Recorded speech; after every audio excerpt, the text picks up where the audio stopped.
नमस्कार प्यारे विद्यार्थियों, आज हम बात करेंगे लाइसोसोम के बारे में कि लाइसोसोम होता क्या है। मेनली जो लाइसोसोम होता है अपने पास वो एंडो मेम्ब्रेन सिस्टम का पार्ट होता है। एंडो मेम्ब्रेन सिस्टम क्या होता है कि अपनी जो सेल होती है उस सेल के अंदर अपने पास सेल ऑर्गेनल्स होते हैं और वो सेल ऑर्गेनल्स में कई ऑर्गेनल्स ऐसे होते हैं जो आपस में क्या होते हैं, डिपेंड होते हैं। जैसे अपन बात करें न्यूक्लियस, और न्यूक्लियस से आपके पास एक स्ट्रक्चर जुड़ती है जिसे हम एंडोप्लाज्मिक रेटिकुलम कहते हैं, और एंडोप्लाज्मिक रेटिकुलम से फिर गोल्जी बॉडी का फॉर्मेशन होता है, और गोल्जी बॉडी फिर अपने पास लाइसोसोम का क्या करती है, फॉर्मेशन करती है। और ये जो अपने पास पार्ट है कौन सा, endoplasmic reticulum, Golgi body, vesicles and lysosome, ये अपने पास एंडो मेम्ब्रेन सिस्टम का पार्ट है। अब हम बात करते हैं लाइसोसोम होता क्या है। तो लाइसोसोम जो होता है वो मेनली अपने पास एक डाइजेस्टिव यूनिट होती है। ठीक है, डाइजेस्टिव यूनिट होने का मीनिंग क्या है कि ये क्या करती है, अपने पास जो भी अपने पास अनडाइजेस्ट फूड मटेरियल होता है उसे क्या करती है, डाइजेस्ट करती है, और डाइजेस्ट करने के बाद उसे जो डाइजेस्ट मटेरियल को सेल्स के अंदर डाल देती है, जिसका अपन यूज करती हैं हमारी सेल्स ग्रोथ के लिए।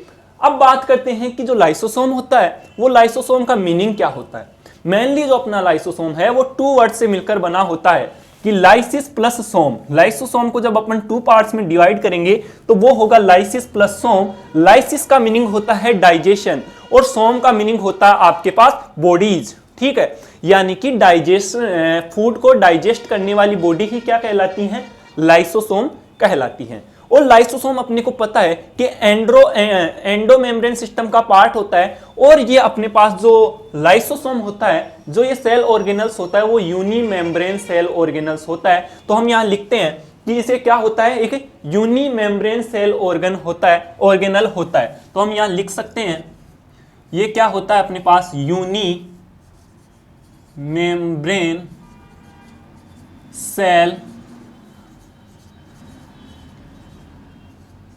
ठीक है, यूनी मेम्ब्रेन सेल ऑर्गेनल्स होता है, यानी कि ये एक मेम्ब्रेन से ही क्या होता है, बाउंडेड होता है। जब अपन ने माइटोकॉन्ड्रिया की बात की थी तो माइटोकॉन्ड्रिया अपने पास आउटर मेम्ब्रेन और इनर मेम्ब्रेन द्वारा क्या था, कवर था। तो हम बोल सकते हैं कि वो double membrane bounded cell organelles था, जबकि अपने पास जो लाइसोसोम होता है वो single membrane bounded cell organelles होता है। इसके अलावा अपने पास endoplasmic reticulum, Golgi body, vacuoles, ठीक है, सेंट्रियोल्स, फ्लैजिला, सीलिया, ये सभी क्या होते हैं, uni membrane bounded cell organelles होते हैं, यानी कि ये केवल एक मेम्ब्रेन से क्या होते हैं, बाउंड होते हैं। माइटोकॉन्ड्रिया अपने पास क्लोरोप्लास्ट आता है, माइटोकॉन्ड्रिया आता है, इसके अलावा अपने पास जो न्यूक्लियस आता है वो double membrane bounded cell organelles होते हैं। ठीक है, अब हम बात करें कि जो लाइसोसोम की डिस्कवरी थी वो किसने की थी। तो लाइसोसोम की जो डिस्कवरी की थी वो की थी क्रिश्चियन डी डुवे ने की थी। ठीक है, सी डी डुवे ने की थी, और उन्होंने की थी किसमें, लीवर सेल्स में की थी, रेट की लीवर सेल्स में। तो हम इसकी डिस्कवरी की बात करते हैं यहाँ कि डिस्कवरी ऑफ लाइसोसोम। तो हम यहाँ लिख सकते हैं डिस्कवरी की बात करें तो क्रिश्चियन डी डुवे ने इसकी खोज की थी। क्रिश्चियन डी डुवे ने इसको क्या किया था, डिस्कवर किया था। और डिस्कवर किसमें किया था, इसको रेट की लीवर सेल्स में, यानी कि लीवर सेल्स ऑफ रेट। ठीक है, इसके अलावा जो प्लांट्स सेल या फिर फंगस में जो इसकी डिस्कवरी की गई थी तो वो की गई थी प्लांट सेल के अंदर निम्फिया प्लांट। ठीक है, किसमें, निम्फिया प्लांट के अंदर लाइसोसोम की क्या की गई थी, डिस्कवरी की गई थी। और अपने पास फंगाई की बात करें तो फंगाई में न्यूरोस्पोरा में इसकी क्या की गई थी, डिस्कवरी की गई थी। तो हम यहां लिखते हैं क्या, सबसे पहले किसमें, प्लांट सेल में जो इसकी डिस्कवरी की गई थी, प्लांट सेल में, कौन से प्लांट में, निम्फिया में, निम्फिया प्लांट में क्या किया था, इसको डिस्कवर किया गया था। और हम फंगाई की बात करें या फंजाई की बात करें तो वो न्यूरोस्पोरा। ठीक है, न्यूरोस्पोरा में इसको क्या किया था, डिस्कवर किया गया था। अब हम बात करते हैं कि इसके अदर्स नेम क्या हैं, अन्य नाम क्या है लाइसोसोम के। तो इसके कार्य के आधार पर इसे हम सुसाइड बैग भी कहा जाता है। सुसाइड बेग क्यों कहा जाता है वो देखिए। सुसाइड बेग कहने का रीजन ये होता है कि जो अपना लाइसोसोम होता है, इस लाइसोसोम में अपने पास हाइड्रोलाइटिक एंजाइम्स प्रेजेंट होते हैं।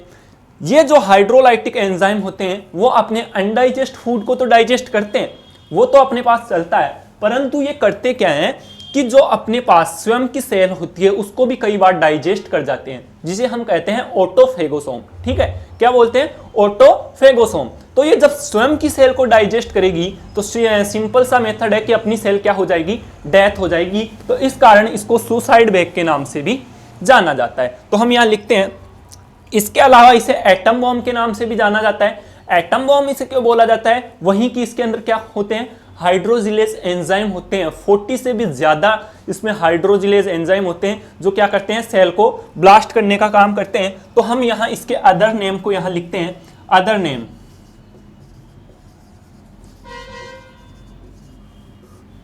तो पहला अपने आ गया सुसाइड बेग,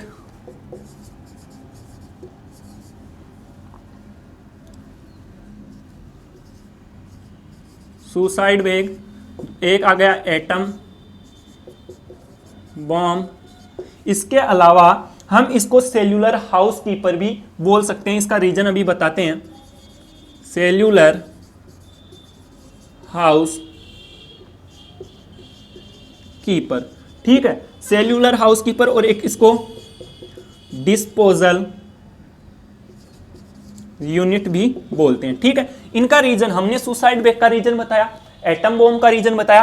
अब बोलते हैं इसको cellular house keeper. Cellular house keeper इसको क्यों बोलते हैं? क्योंकि ये क्या होता है? सेल के अंदर जो भी अपने पास डेड पार्टिकल्स होते हैं, जो अपने सेल के लिए किसी भी कोई भी यूजफुल उनका नहीं होता, उनका कोई भी जिन पार्टिकल्स का सेल में कोई यूज नहीं होता, उनको पार्टिकल्स को क्या करता है? ये रिमूव करने का काम करता है। तो हम इसे सेल्यूलर हाउस कीपर भी कहते हैं।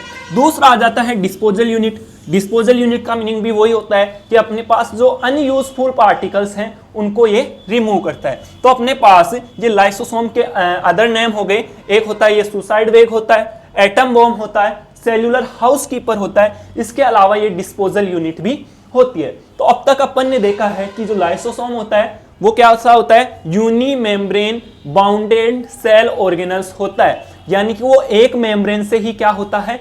कवर होता है। इसके अलावा other uni membrane bounded cell organelles कौन से होते हैं? तो उनमें अपने पास आता है ईआर, गोल्जी बॉडी, वैक्यूल्स, ठीक है, फ्लैजिला, सेंट्रियोल, ये सभी अपने पास यूनी मेम्ब्रेन सेल ऑर्गेनल्स आते हैं।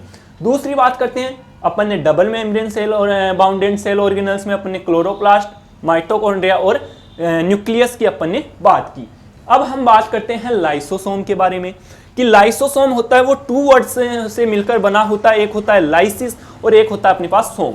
यहाँ लाइसिस का मीनिंग होता है डाइजेशन करना और सोम यानी बॉडीज, यानी कि ऐसी बॉडीज जो किसी भी सब्सटेंस को क्या कर सके? डाइजेस्ट कर सके या उनको पचा सके। इसके बाद अपन ने डिस्कवरी की बात की। तो डिस्कवरी इसकी की थी क्रिश्चियन डी डुवे ने, और किस में की थी? लीवर सेल्स ऑफ रेट, यानी कि चूहे की यकृत की कोशिकाओं में इनको खोजा गया था। प्लांट्स की बात करें तो प्लांट्स में इनको निम्फिया प्लांट में खोजा था मेटाई ने, ठीक है। और फंगाई में किसको खोजा था?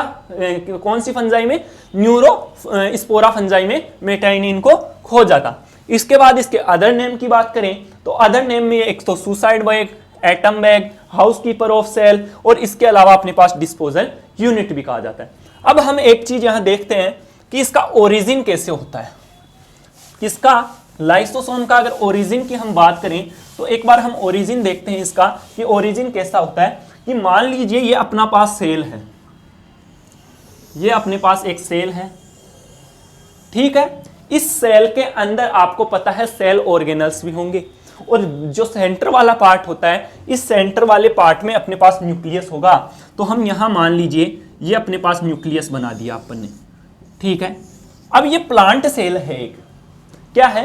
प्लांट सेल है। तो प्लांट सेल में जो न्यूक्लियस होता है वो थोड़ा पेरिफेरल पार्ट में होता है, परिधि की ओर होता है। तो ये अपन ने मान लिया ये न्यूक्लियस है, और ये न्यूक्लियस की आउटर मेम्ब्रेन और इनर मेम्ब्रेन, ठीक है, एक्सोथीका और एंडोथीका। इसके बाद हम बात करते हैं, ये हो गई अपने पास न्यूक्लियर मेम्ब्रेन। इस न्यूक्लियर मेम्ब्रेन से अपने पास एक संरचना निकलती है जिसे हम कहते हैं क्या? ये अपने पास एक संरचना निकल गई। इस संरचना को हम बोलते हैं एंडोप्लाज्मिक रेटिकुलम। ठीक है, ये अपने पास हो गई एंडोप्लाज्मिक रेटिकुलम। किससे? न्यूक्लियस की मेम्ब्रेन से एक संरचना जनरेट हो रही है जिसे हम बोल रहे हैं ER या एंडोप्लाज्मिक रेटिकुलम। एंडोप्लाज्मिक जो रेटिकुलम है, यहां जो न्यूक्लियर मेम्ब्रेन के पास जो रहेगी वो होगी अपने पास SER, स्मूथ एंडोप्लाज्मिक रेटिकुलम, और आगे की ओर इसके पास होंगी वहां होगी RER यानी rough endoplasmic reticulum. Rough endoplasmic reticulum ये क्यों है? क्योंकि इसकी सरफेस पर आपको 80S यानी कि 80S टाइप के राइबोसोम देखने को मिलेंगे। ये जो 80S टाइप के राइबोसोम है वो प्रोटीन सिंथेसिस का काम करेंगे, इसलिए इसे RER यानी कि रफ एंडोप्लाज्मिक रेटिकुलम, खुरदरी अंतः प्रद्रवी जालिका क्या कहते हैं? खुरदरी अंतः प्रद्रवी जालिका कहते हैं। और जहां पर आपके पास राइबोसोम अनुपस्थित होंगे या राइबोसोम एब्सेंट होंगे उसे कहते हैं स्मूथ एंडोप्लाज्मिक रेटिकुलम यानी कि चिकनी एंडोप्लाज्मिक रेटिकुलम। ठीक है, तो हम यहां लिख देते हैं कि जो ये वाला जो रीजन है, ये वाला रीजन आपके पास SER है, स्मूथ एंडोप्लाज्मिक रेटिकुलम, और जहां पर आपके पास ये 18S, कौन सा? 80S राइबोसोम है, 80 राइबोसोम है, वहां आपका जो हो गया वो हो गया आपका RER, रफ एंडोप्लाज्मिक रेटिकुलम। अब देखिए जो आपका ये SER और RER वाला भाग है, कौन सा? RER वाला, यहां से आपके पास इस एंडोप्लाज्मिक रेटिकुलम की आपके पास ट्यूब्यूल्स निकलेंगी कुछ इस टाइप में, और फिर यहां से वैक्यूल्स का फॉर्मेशन होगा। अब यहां पर से फिर इसका किसका फॉर्मेशन होगा? आपके पास गोल्जी अपरेटस का फॉर्मेशन होगा। ठीक है, किसका? गोल्जी अपरेटस का फॉर्मेशन होगा, और वो कुछ इस टाइप से होगा। ठीक है, यह आपका गोल्जी अपरेटस का फॉर्मेशन हो गया। ठीक है, ये आपके पास क्या हो गया? ये आपके पास जो संरचना बनी वो होती है आपके पास गोल्जी बॉडी या फिर गोल्जी अपरेटस। ठीक है, इस गोल्जी अपरेटस के भी अपने को पता है, ER और गोल्जी अपरेटस के अपने पास सिस्टर्नी, ट्यूब्यूल्स और वैक्यूल्स 3 पार्ट्स में डिवाइड होती है। जब अपन ER और गोल्जी बॉडी के बारे में स्टडी करेंगे तो हम वहां बात करेंगे कि ER या गोल्जी बॉडी है वो मेनली 3 पार्ट्स में डिवाइड होती है। एक होती है आपके पास ट्यूब्यूल्स, एक वेसिकल्स, और एक होती है आपके पास इसका सिस्टर्नी वाला पार्ट। ठीक है, तो अब यहां देखो ये गोल्जी वेसल्स है, और अब इन गोल्जी वेसल्स से किसका फॉर्मेशन होता है? कुछ तो वैक्यूल्स का फॉर्मेशन होगा। मान लीजिए ये आपके पास वैक्यूल है, और कुछ आपके पास होगा फॉर्मेशन किसका? लाइसोसोम्स का। किसका? लाइसोसोम का। तो देखिए लाइसोसोम का जो ओरिजिन हुआ है, हम यहां लिखते हैं ओरिजिन ऑफ लाइसोसोम।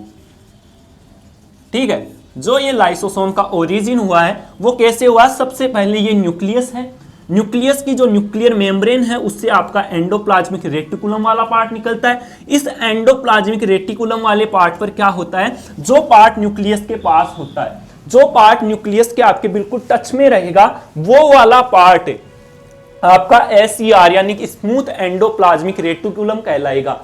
इस स्मूथ एंडोप्लाज्मिक रेटिकुलम वाले भाग पर किसी भी प्रकार की कोई भी आपके पास क्या नहीं प्रेजेंट होगी? राइबोसोम नहीं प्रेजेंट होंगे। तो ये किसका सिंथेसिस करेगी? SER जो है, अगर SER है उस पर कोई राइबोसोम नहीं होते तो ये सिंथेसिस करेगी लिपिड का। ठीक है, किसका? लिपिड का। थोड़ा ऊपर वाला पार्ट होता है, वहां आपके पास 80S टाइप का राइबोसोम देखने को मिलेगा, और इसे बोलेंगे अपन RER, और ये किसका काम करेगी? प्रोटीन सिंथेसिस का।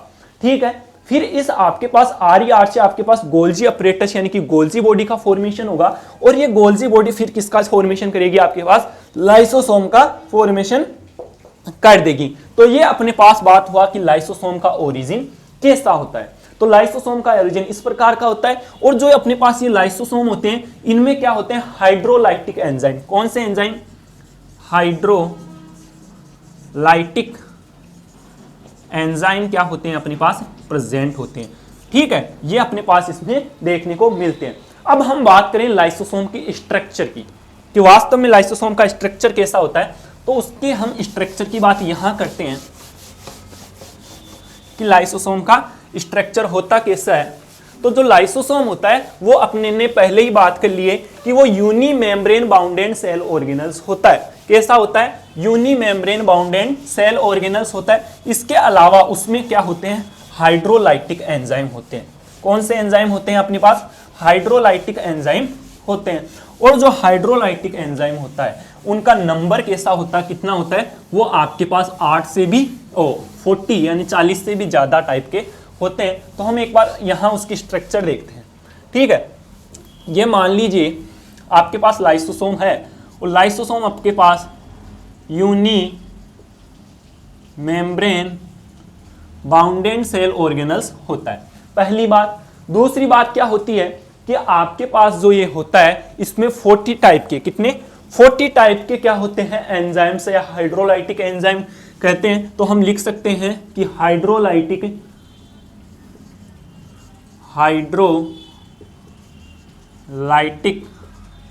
एंजाइम्स क्या होते हैं? प्रेजेंट होते हैं, यानी कि जल अपघटनी एंजाइम, जल अपघटनी एंजाइम। ठीक है, और इनका जो नंबर होता है, हाइड्रोलाइटिक नंबर्स होता है इन एंजाइम्स का, वो होता है आपका 40 से भी ज्यादा। ठीक है, अब हम बात करते हैं कि जो ये हाइड्रोलाइटिक एंजाइम है, हाइड्रोलाइटिक एंजाइम होते हैं ये कौन से मीडियम में वर्क करते हैं? तो ये अपना एसिडिक मीडियम में वर्क करते हैं। तो ये वर्क करते हैं, वो करते हैं एसिडिक मीडियम में। एसिडिक मीडियम अब जनरेट कैसे होता है? क्वेश्चन ये है कि एसिडिक जो मीडियम होता है वो जनरेट कैसे होता है। मान लीजिए आपके पास ये लाइसोसोम है, ठीक है, ये आपके पास लाइसोसोम है। जैसे ही इसके अंदर कोई फूड पार्टिकल आएगा, ठीक है, मान लीजिए आपके पास ये फूड पार्टिकल आ गया। अब इस फूड पार्टिकल को डाइजेस्ट करने के लिए आपको क्या चाहिए? किसकी रिक्वायरमेंट होगी? एनर्जी की रिक्वायरमेंट होगी। और एनर्जी की रिक्वायरमेंट आपको कहां से मिलेगी? F0 F1 पार्टिकल से। जब यहां पर एनर्जी का जैसे ही रिक्वायरमेंट होगा तो यहां पर मान लीजिए अपने पास यहां पर ADP प्लस इनऑर्गेनिक फॉस्फेट मिलकर ATP का फॉर्मेशन करेंगे। जैसे ही ATP का ये फॉर्मेशन करेंगे तो अंदर की तरफ 2 हाइड्रोजन आयन क्या होंगे? पंप होंगे। सॉरी, यहां पर 2 हाइड्रोजन आयन पंप होते हैं। फिर जैसे जैसे आपके पास एनर्जी प्रोवाइड होती जाती है, आपके पास हाइड्रोजन आयन के नंबर क्या होते जाएंगे?